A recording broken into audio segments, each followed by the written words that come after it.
right off the bat, there's going to be a 4 outside. Now, there's a 2, there's another 4. Well, this 4 is 2 times 2. So if you notice, there's that pair. So 4 times 2, and technically what I'm left inside, it's with a 2 and a 3, which that's just 6. Now, let's do the variables. X cubed, well, guys, x cubed is just x times x times x. There is one pair. Continue some space. That'll be 1x. And 1x will stay inside. So you already got that 6 is going to stay inside, 1x is going to stay inside. Guys, there's only one y, so that y is going to stay inside, and there are two z's. So these two z's will come outside, and there will be no z's left inside. So the solution to this is going to be 8xz times the square root of 6xy. And that would be that's the process you guys want to follow for these problems. Guys, my phone only has like a few more seconds of recording, so you guys are gonna have to do your best for the rest of them. Good luck. Okay guys, so this is the video on what you guys were asking for. I'm not gonna go over questions 1 through 5 because you guys pretty much did that during class. 6 through 11, I'm not gonna do those. You guys should already know those. Leaving x by itself. 12 through 16, and I think it keeps going. Actually, 12 through 19, it's all factoring. There are a few strategies that you have to do. For questions 12 through 15, the process is the same. Two numbers that multiply to the last and add to the middle. For question 16, 17 is just multiply the first times the last. Well, the strategy is called split in the middle method. Question 19, it's a difference of squares problem. Question 18 is just gotta factor out as much as you can from these two terms, which in this case would be 3b. That's it, you factor out 3b. For this one, it's just practice using the quadratic formula.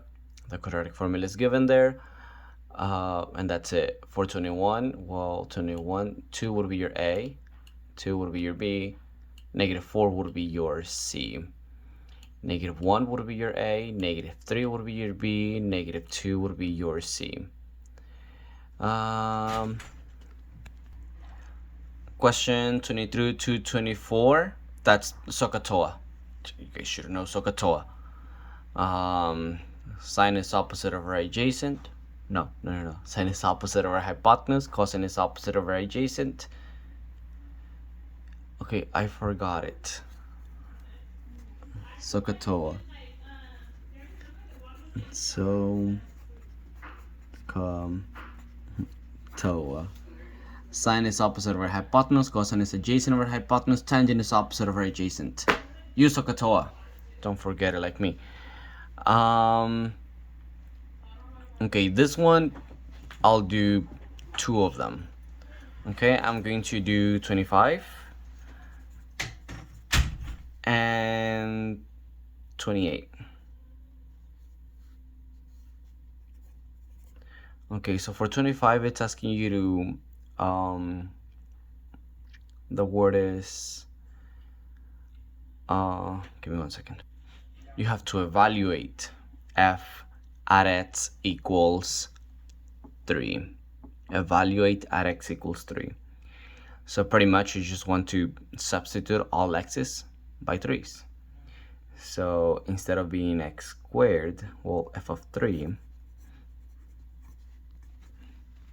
is going to be equals to, instead of being x squared, is going to be 3 squared minus 3 times x, and then plus 4. So this is what I like to do. I just like to, all the places where I had x, I just wrote parentheses.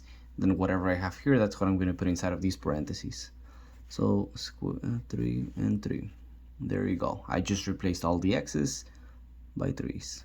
And the solution right here is going to be 9 minus 9 plus 4, which equals 4. That's it. 28. 28 is f of x plus g of x. So technically what I'm going to do is I'm just adding both functions together. There is no evaluation. X is not being substituted by anything. So yeah, just gotta add these two functions together. So this function plus that function. So that would be, so the function f is x squared minus 3x plus 4 plus, now comes function g, which is x plus 1. There you go. This is the sum. All right, this is equals to f of x plus g of x, is both functions added together. All right, so again, f of x plus g of x equals x squared minus 2x plus 5. That's it. That's your solution. And technically what you want to be doing for well, the next one is going to be, instead of adding, you need to subtract, but be aware that this negative have to be distributed to every term of g. Then you have, you're multiplying f of x times g of x. And number 31, it's called a composition of a function. You are putting f of x inside of g of x. Composition of functions. All right. Up to 30, we're now on this one. Solve the following system of equations using substitution or elimination. So it's just asking you to find the values of x and y. To do these type of problems, substitution or elimination, there are two methods. I'm going to do number 32. So you got y equals negative 6x plus 19. And then you got 6x minus y equals 5. The methods vary. You guys can use whichever method you like. For this particular problem, I'm going to do I'll do both. Substitution. All right. To do substitution, you first have to isolate one variable, either x or y. In this case, I'm going to take this one on the top, and also it doesn't matter for which function you do it. I'm going to do it for the function on top because look, the function on top already has a y isolated. So I don't have to do any math. I don't have to leave y by itself because it's already by itself on that top function. So what I'm going to do is I'm going to take this thing over here, because this thing is y. Negative 6x plus 19 is y. So what I'm going to do is I'm going to take this and I'm going to plug it in there. All right, so then you get that y equals, sorry. You get 6x minus, and in parentheses, I'm going to put, now instead of y, I'm going to place this. Negative 6x plus 19. All right, then you got the equals 5. I had to put a parenthesis because there was a negative in front of y, which means this negative has to be distributed to these things. So I'm gonna get 6x plus 6x minus 19 equals 5. So then you get 12x minus 19 equals 5. Then I'm going to add 19 to both sides. So then you get that 12x equals 24. Divide both sides by 12. And then you get that x equals 2. So that is the value of x, but you also need to find the value of y. Now, once I have the value of x, the exact value of x, I can take the value and substitute it onto either function. It doesn't matter which one you choose. I'm going to choose the function on top just because I want to. I like it. All right. So I'm going to take this value and I'm going to plug it in for x on the top function. So I have that y equals -6 times 2, because that is my value of x, plus 19. So then y equals -12 plus 19. So then y equals 7. And that is the solution. That's my x, that's my y, I'm done. So pretty much for number 33, you also have to find x and y. For number 34, you have to find x, y, and z. All right, that is solved using substitution. Now, in the process of elimination, what you want to do is you want to line up the equal signs. Also, you want to line up the x's and the y's. Okay, so I'm going to take the bottom function as my function to guide the whole process. All right, so I'm gonna have 6x minus y equals 5, right? That's my bottom function. Now I'm gonna take my x to the side, so that I have like this one, my x and the y. I will have my x and the y on the left side as well. So what I'm going to do is I'm going to add 6x and 6x. So then now this function is 6x plus y equals 19. You see how the x's are lined up, the y's are lined up, the equal signs are lined up, and the constant terms are also lined up. Everything has to be lined up, right? Now that it's all lined up, you want to add them together. All right, you're gonna be adding just like you guys learned back in second, third grade, I don't know, adding like this. All right, you can do that.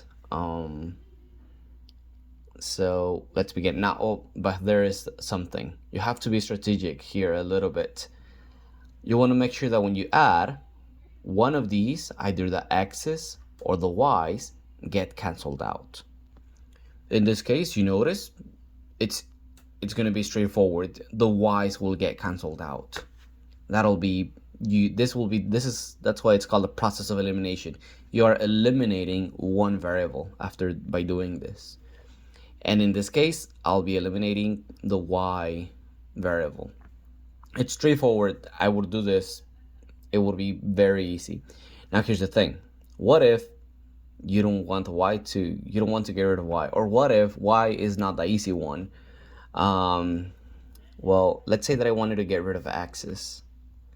Well, the only thing that I would need to get rid of these two, well, one of them has to be positive and the other one has to be negative. So in order for that to happen, well, I need to make either this bottom 6x negative or this top 6x negative. It doesn't matter which one you choose. I'm going to choose the bottom one. So what I'm going to do to the whole function is I'm going to multiply it by -1.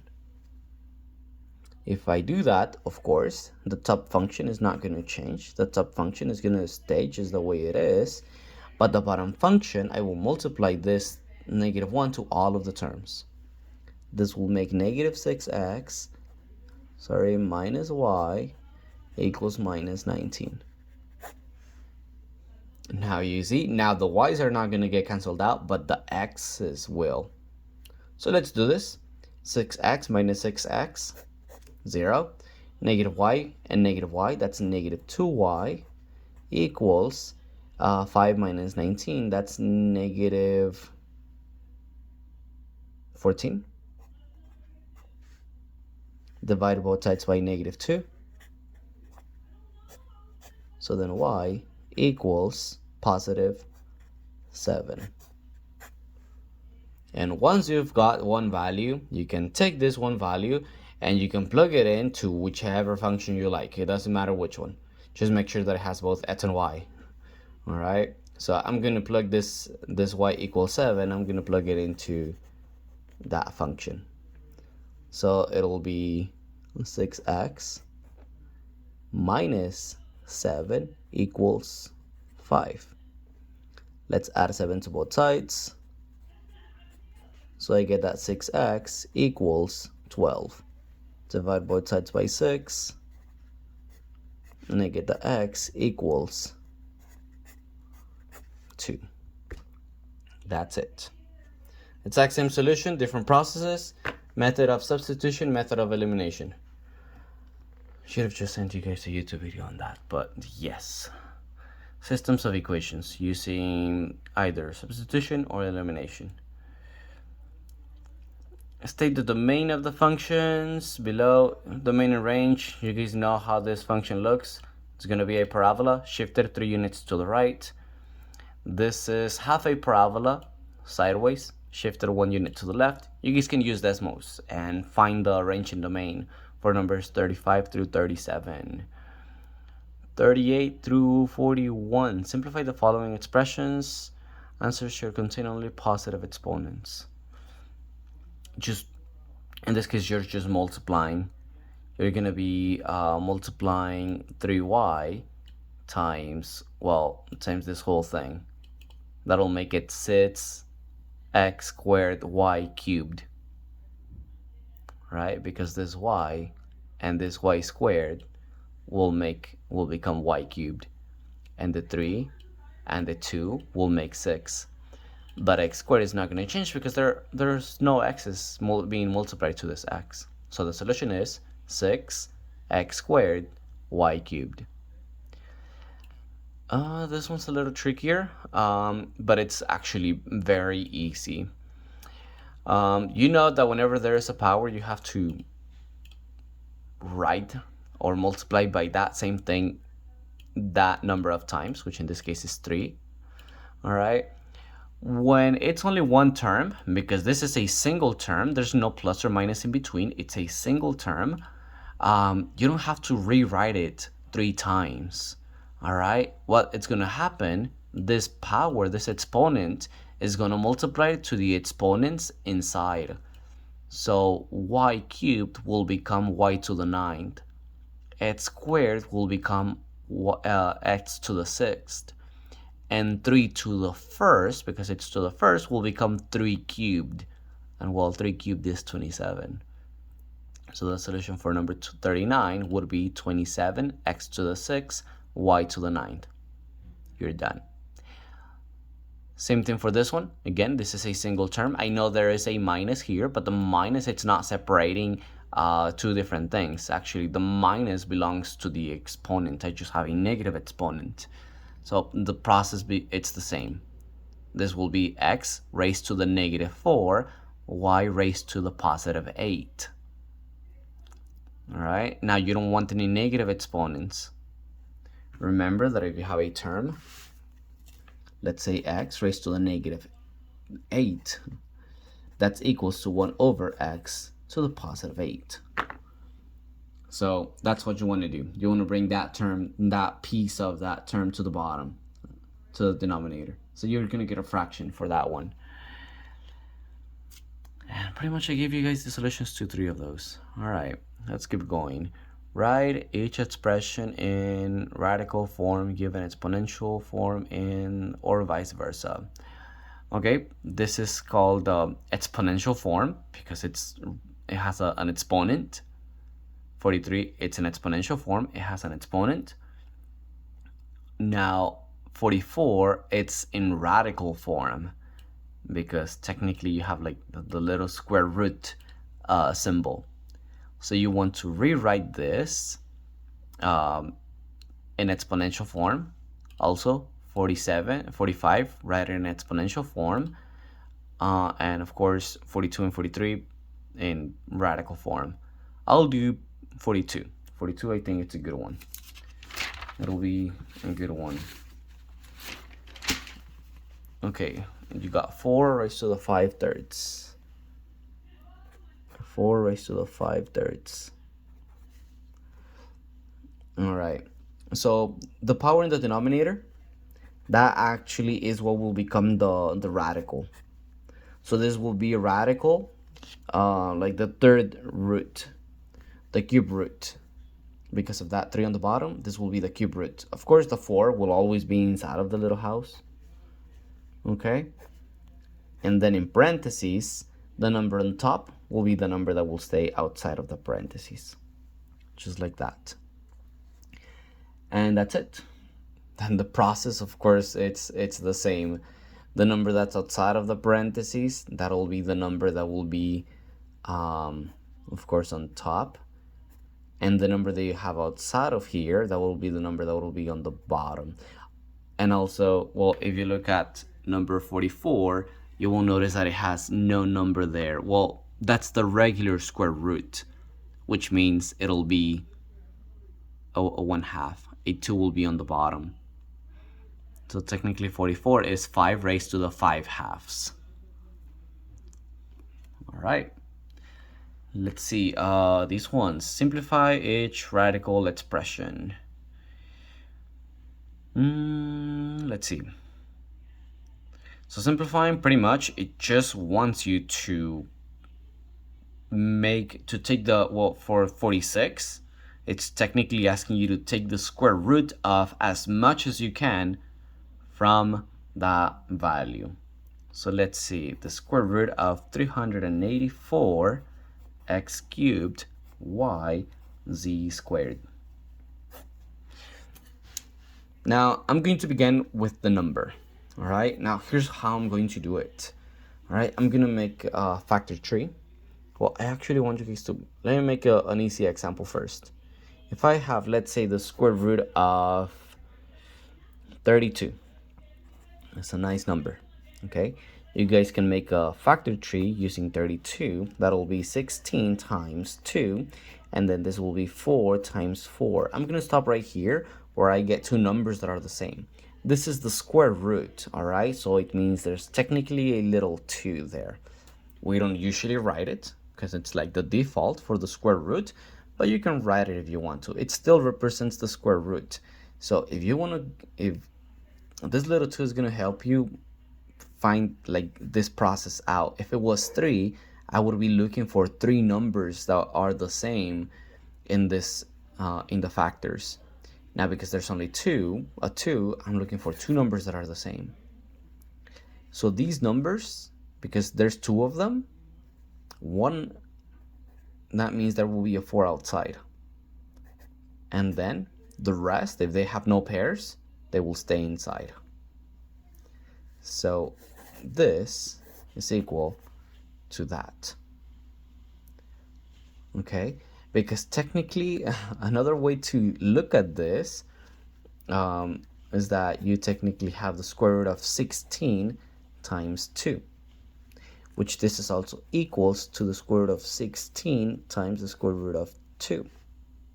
And of course the square root of 16 is 4 times the square root of 2. All right, so let's do that now with this problem. I'm gonna make a big factor tree because the numbers are huge. So 384, I know this thing, it's divisible by, I know it's definitely divisible by 4. I'm gonna use a calculator to check what that is. Let's see, we have 384 divided by 4, that's 96. It's a good number. All right, 4 times 96. Is 96 divisible by 4? It definitely is. So this will be 4 times, so let me divide that by 4 again. That's 24. Good, I can keep going. Is 24 divisible by 4? It definitely is. And then 6. And then 6 is going to be 2 times 3. All right, let me get my pairs. All right, so one pair that I get, it's these two 4s.